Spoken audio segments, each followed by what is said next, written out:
everyone, Umay Giona here, and today I'm going to do some catching up with BGYO. I'm going to watch their How BGYO Defines Success from Ken TV's Kentuhan. So I got back from my 4-week trip to the Philippines, and I don't know, it just feels so weird to like come back here and record some stuff that's like BGYO because parang quote-unquote na ako sa BGYO sa daming times ko silang nakita when I went to the Philippines. So, parang, parang ang weird lang. Pero naghahanap ako ng iba na hindi ko pa napapanood. Kasi, I mean, like the stuff that they've done in the past month, I've seen them live. So, parang hindi naman ako makareact doon kasi nakita ko naman na yun ng live. So, ayun, naghanap ako. And this one, I have not seen this. This came out during like, when they were in Davao, I think. Parang awkward. Anyway, 3, 2, 1. Go. Aces, our best boys are here for the first time in Davao City and on Ken TV. Let's all welcome the Aces of P-Pop. I do know about like the new song because it already came out, right? Hi guys. Welcome to Davao City. Ang weird. On Ken TV. Thank you so much for saying yes. Baby Nate. Ang fresh ng mga boys. Fresh na fresh din sila sa kanilang performance here in Davao. So, kumusta ang experience niyo here in Davao? You shared kanina, not your first time to come here because nag-quarantine kayo dito. But this is your first time to perform to your Dabueño fans. So, kumusta yung experience? Sayang talaga hindi ko na, naabutan yung Davao. I really wanted to go. Dito sa Davao. Aw, that was so cute. Tapos, yung karamihan, parang bago lang yung mukha. So, nagulat kami na maraming aces din dito sa Davao. Kaya yes. Nakakatuwa rin po yung ngayon na kayo pumunta. So, I mean, to actually see the fans, right? Pinapakita namin on stage. Siyempre, kasama namin kasi yung Chow. Yes. Chowking! Namiss ko Chowking! Kainis! Walang Chowking dito How are you going to describe your relationship as a team and as brothers? I mean, may mga discoveries pa ba na bago every day? Kahit 4 years na kayong magkasama? I think sa 4 years na yun, kilala na namin. Solid! Malalim na siya. So, Canada yan So, kahit hindi kami magsalita, alam na namin yung ibig sabihin ng isang bagay. Huwag kayong Canada. Like some point. Wala eh. Binondas pa. Kumbaga sa 4 years na yun, andun na yung tiwala, respeto sa isa't isa, yung support of each other, and syempre, parang isa kami kung paano gumalaw, mag-function. Pero isa na din yung tampuhan. Hindi na mawawala yun kapag Pero sino muna yung pinaka-matampuhin? Hindi na sinagot yung last time eh. Yung mochi baon pa rin yun. Yung laing ni Mickey. Kantawa ako dyan eh. You had a portion na even after the show, you really interacted with your fans. Bumaba talaga ang lahat. Nakipag-mingle talaga with fans. Like, kumuha pa ng mga phones really to take photo and video. Hingit ako. Gusto ko din na-meet yung yung mga aces from Mindanao. Kasi I mean now, for sure, nagbago na kasi you cannot walk alone na walang nakakakilala sa inyo. We're handling yung attention from our aces po by making the most out of the moments we're with them. So, there's a lot of aces we will only see here for our trip sa Davao, and we want to just give the most we can while we're here. And we just They're try really to good give at doing this though. And our best energy, best everything As for in, them. sulit talaga yung time. Parang act of kindness or service na mabibigay mo para sa mga fans or aces. Lalo pag sa mga ganitong provincials kasi bihira, di diba? mabigay mo sa kanila by simply doing it. Kaya, the most out of it, katulad na sabi nila. Yes. Pero yung mga selfie nila, diba puro maliwanag, putol, blur. In all the music, and even the choreography up to that smallest details. So can you share sa mga aces natin, how involved are you and how important that you are really involved in the creative process? It's always a collaboration between the management, I love it when Mickey BGYO speaks. members, and of course the music label we work with. And it's always important na lagi kami nag-meeting to collect our ideas. And syempre, if ever may gusto kami, pwede bang ganito? Or baka may mas maganda pa. It's always trying to improve each other's ideas. So sobrang swerte namin to work with ABS-CBN, Star Music. That's actually true. Talagang to have that nakikinig po freedom, sila lagi diba? sa amin. And yun nga, bilang sila din yung mas kasi may experience. Then it gives them like the yung paano nagwo-work the chance to be more creative and to improve business, themselves. So yes. as props to an artist, does ABS-CBN it din for add that. value sa inyo? Yung parang you have that creative freedom, na example, you have this suggestion na pwede pa natin itong execute and then sasabihin ng management na, okay, yes, let's go for it. Yes po. Sobrang importante po as an artist yun. And sobrang nakaka-happy po na, we working with Star Music and ABS-CBN. Sobrang... And the people who work with them, sobrang love na love sila. Yung mga ideas namin. So, diba? Parang At the same nakakatuwa. time po, marami rin kami natututunan from them, especially sa paggawa ng music and sa industriya na ginagawa namin. Saka yung ganong klaseng way namin na lahat kami dapat marinig or dapat mag-contribute, parang tutulungan kami as artists para mas mapalalim pa yung craft namin and yung artistry.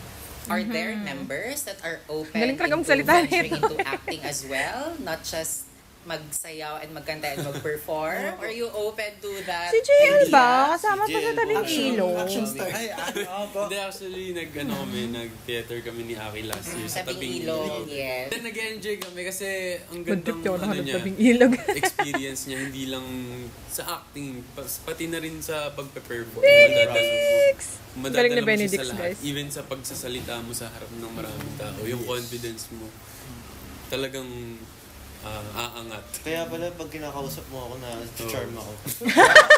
Even yung techniques po, for example, sa Sigo mo, hirit-hirit ni Mickey Di kunyari yung pag-enunciate, tsaka yung pag-level ng boses mo dun sa maririnig ng tao, na kahit nasa pinakalikod, dapat maririnig nila. Yeah, Naturo like, din dun. sobrang So, swerte parang talaga malaking nila na bagay din for us nakapag-teatro performers sila. na matutunan yung bagay na yun. Kasi dun nga sa trabaho na ginagawa po namin na hindi lang naman kami basta kumakanta tsaka sumasayaw. It's a whole Nagpo-perform din yung mukha performance. namin para sa mga audience namin. Yes. Gusto namin mag-act or like kahit non-related sa music na mga projects kasi we get to explore tsaka iba't ibang klaseng discipline rin yan na sa amin din naman makaka-benefit din. Gusto nga po namin magkaroon ng movie na magkakasama. Why not? That's gonna be so much fun! Let's manifest a movie for BGYO. Alam mo, You've they been should do touring that as a around the content. country for Sa YouTube. Halo-halo. Kamusta Parang yung experience? wait. Kaya ko ba sinabi? Kay Aya yata yun. Nasabi ko, dapat they should have like, something like this, na, alam mo yun, kahit na sila lang, sila magsulat ng script, or even, like, nung story, tapos, sila din mag-acting, mag-direct, kung gusto nilang matripan nila, alam mo yun, gumawa ng own music for, like, an OST, para dun sa gagawin nilang project, parang mini-drama, something like that. I don't know if you guys are familiar, but like, way back, in the days, noon pang K-pop, Super Junior, Dongbang Shinki, ayan, nagawa sila ng yung mga mini-drama. Na ganun nga yung concept, na sila, parang bibigyan sila ng topic, tapos sila yung gagawa ng kwento, na ito, karakter mo, ganyan. Tapos, sila din, mag-a-act doon. Tapos, ayun, yung ganun lang, yung simpleng bagay lang na, like, it's not that serious, mga ilang minutes lang siguro yun, tapos i-film nila. Yung feeling ko kaya ng BGYO yun because they're so talented in all fronts and I'm sure they can really do it. Tapos mahahasa pa yung acting nila and it's not something that you put out commercially, technically, right? Na hindi siya series sa TV or hindi siya movie. Na sobrang, pag ganun kasi, people would be such critics about it. This would be more like a fun content for YouTube or even TikTok na they can do. Diba? So, mahasa na dun yung creative process nila, thinking of like, how are we gonna do this? They can ad-lib if they want. So, they're acting, if they really want to pursue like that OST thing, they can practice that, like their music, composing, and stuff like that. If they want to sing in it, if they want to dance, like choreograph and whatever, they can do it. But, it's something that comes out from them. So, talagang creativity nila yung mapa-front doon. I feel like it's a good investment na it's not even, it shouldn't be that expensive na kasi sila lang technically yung gagawa. Feeling ko kaya nila, pero ang dami rin na kasi nilang schedules ngayon. So, like, parang sa buong taon nga, busy na rin sila, pack na din talaga yung schedule. Pero if there's like a time in between na they can do something like that, feeling ko it will really benefit them, not just individually, but as a group na It's gonna be really fun. Tapos yung Aces, syempre, ma-enjoy yun. And for us, di ba? Para hindi tayo nababore. Sharing. Anyway, let's get back. And siguro your most unforgettable like encounter with your fans in a show? Sobrang saya po ng experience kasi bukod po sa sinasama kami ng Chowking sa iba't ibang lugar sa Pilipinas. Thank you, Chowking. Ang dami po naming aces na, ito yung siguro for me po, most unforgettable moment. Yung kapag meron kaming bagong mukha na nakikita na, aces ka? Anong username mo sa X? Parang, ikaw to, Magugulat ka na lang na sila pala yun. So Nakakatuwa na for us, magkakaroon ng isa mukha sa yung pinaka-unforgettable username. moments po kapag nami-meet namin yung mga bagong I mean, ako nga aces na tuwan-tuwa eh. matagal Sila ng pa kaya, aces diba? na first time namin makikita in person. First time Lalo namin pag ganitong makikita in malayo, person. di ba parang, Reaction na ay, ikaw binibigay pala nila si pag ano, nakikita ganyan. nila kami. Siguro yun yung isa sa pinaka-tumatatak po talaga. Yes. Tsaka ako, ang isi-share ko, pinaka-best experience. Dahil sa Chowking, nakapunta ako ng Boracay. Kami lang. Proud na proud si JL talaga doon. Parang gusto ko talaga sabihin to. Ano pa ako nun? 9 years Pero halos lahat kami first time sa Boracay. So, pangarap namin yun. Dahil sa Chowking, nakapunta kami doon. You've been together for 4 years now. So, how are you going to define now success? Siguro, ma-define ko yung Lalim. success sa ano ngayon.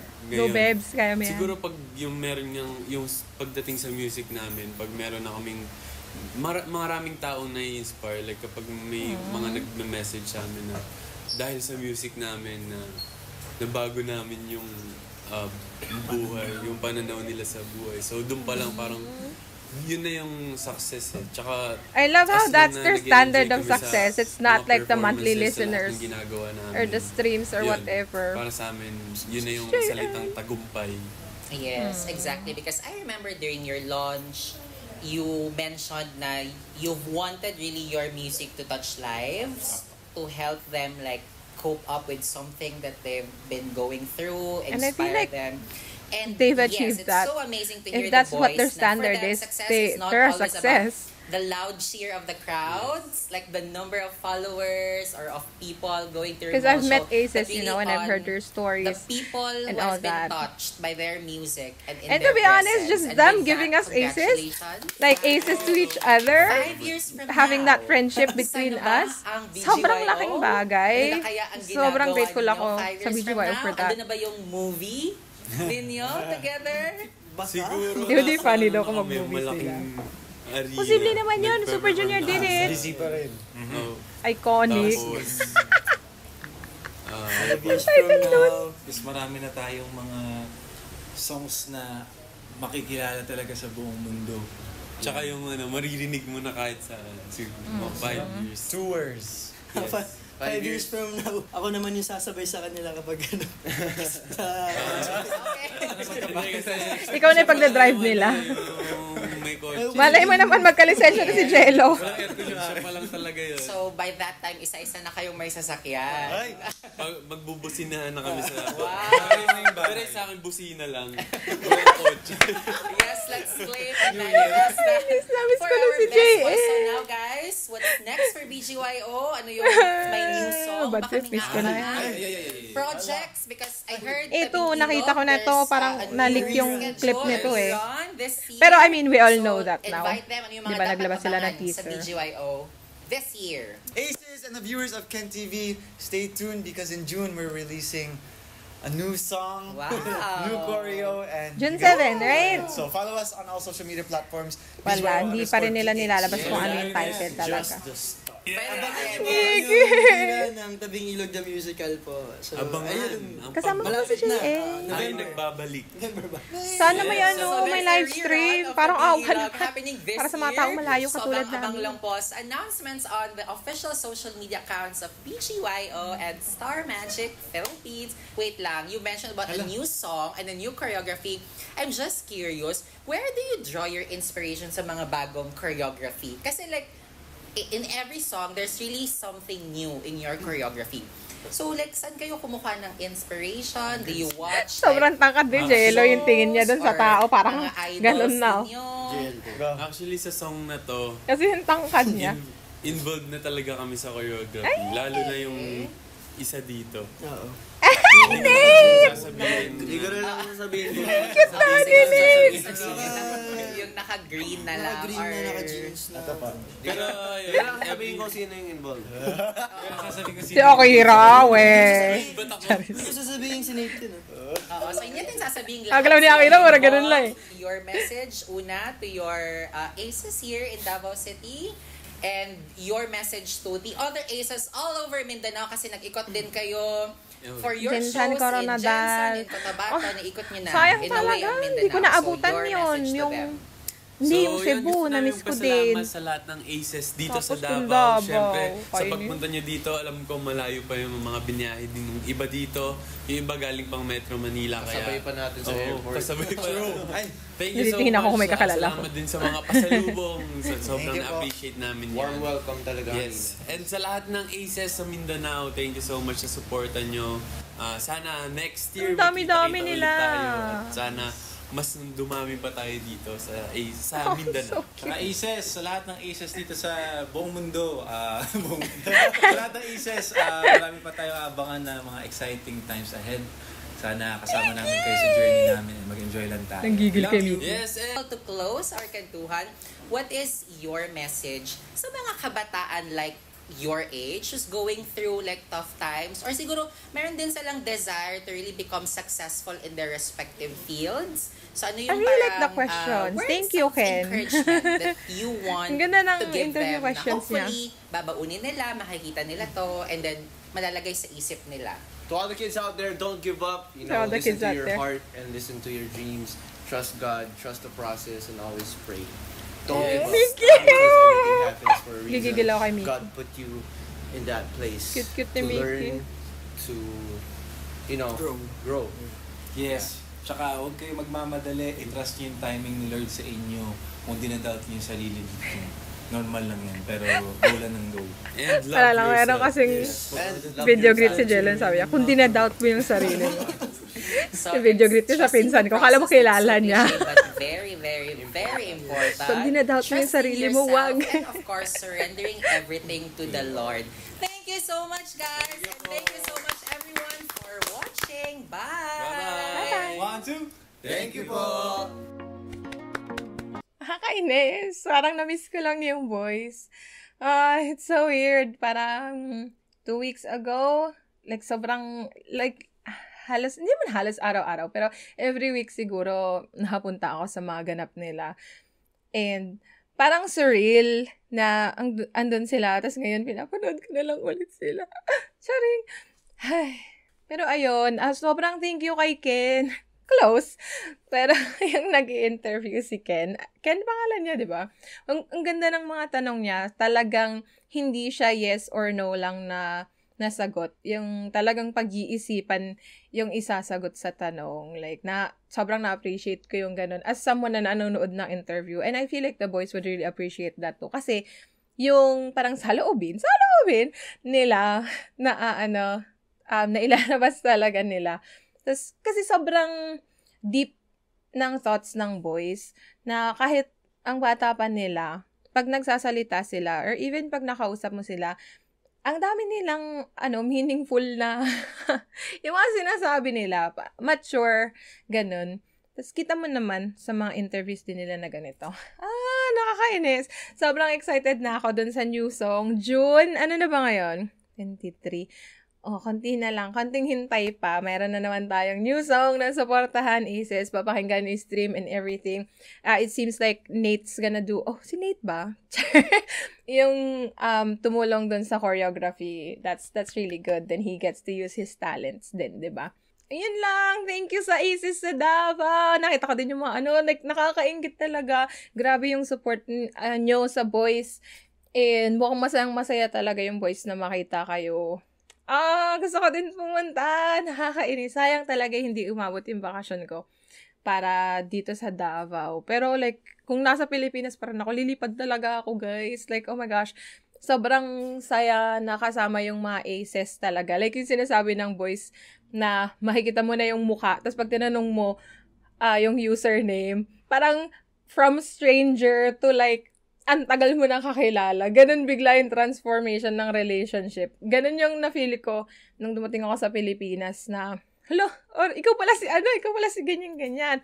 Like, shout out kay Lex. Siya yung katabi ko, si Alexander Huno. Katabi ko siya ng music room. And I was like, hello po! Ganyan, ano pong username niya? Sabi, ako si Alexander. So, ikaw yun! He's super nice. Na ang dami-dami kong dala noon. May like, sige, lagay mo lang dito, ganyan. Everyone dun sa table namin, table 1 ng music room, they were really nice people. Actually, like all the aces din na na-meet ko. Sobrang babait. So, ayun, wala, nakakainis. Na-miss ko lang lahat. Tigil na nga natin to.